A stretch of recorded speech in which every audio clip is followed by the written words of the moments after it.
नमस्कार दोस्तों, मैं हूँ वर्षा अग्रवाल। रेडियो वर्षा के चैनल में आप सभी को सुनाने जा रही हूँ एक कहानी जिसका शीर्षक है मेहनत की कमाई का फल। बगदाद के खलीफा हारून अल रशीद अपनी न्यायप्रियता के लिए प्रसिद्ध थे। एक दिन गरीब भिखारी आया और हाथ फैलाकर खुदा के नाम पे कुछ मांगने लगा। खलीफा ने गौर से उसे देखा।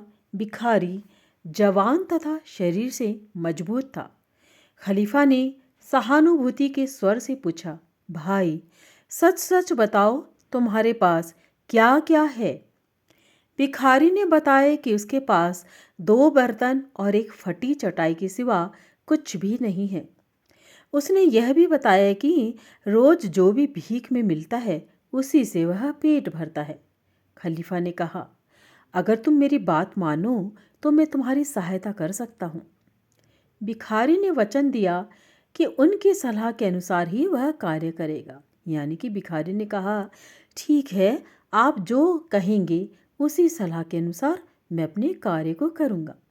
खलीफा ने उससे कहा कि अब वह दोनों बर्तन जो भी उसके पास हैं उन्हें बेच डाले। भिखारी ने ठीक वैसा ही किया। तब खलीफा ने उन पैसों से एक कुल्हाड़ी लाने को कहा। खलीफा ने कहा कि तुम जाकर एक कुल्हाड़ी लाओ और आटा खरीदकर उससे कहा, इस आटे से आज की रोटी बनाकर खाना। कल से तुम प्रतिदिन जंगल जाया करना, कुल्हाड़ी से लकड़ी काट कर लाना और उसे बेचकर अपनी मेहनत की कमाई खाना। भिखारी ने ठीक वैसा ही किया। कुछ ही दिनों में उसने देखा कि उसे अच्छा खाना मिलने लगा, साथ ही कुछ बचत भी होने लगी। धीरे धीरे उसके पास बर्तन, भांडे तथा गृहस्थी की और भी चीज़ें जुट गई।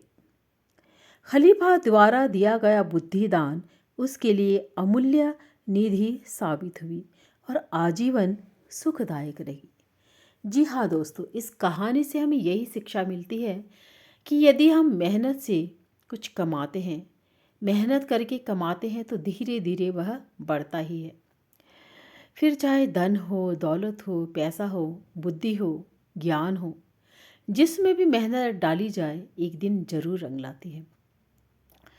जैसे कि हम कोई भी कार्य करते हैं, पहले दिन थोड़ा होता है, दूसरे दिन पूरा होता है। इसी तरह से करते करते फिर वो एक दिन बहुत बड़ा कार्य बन जाता है।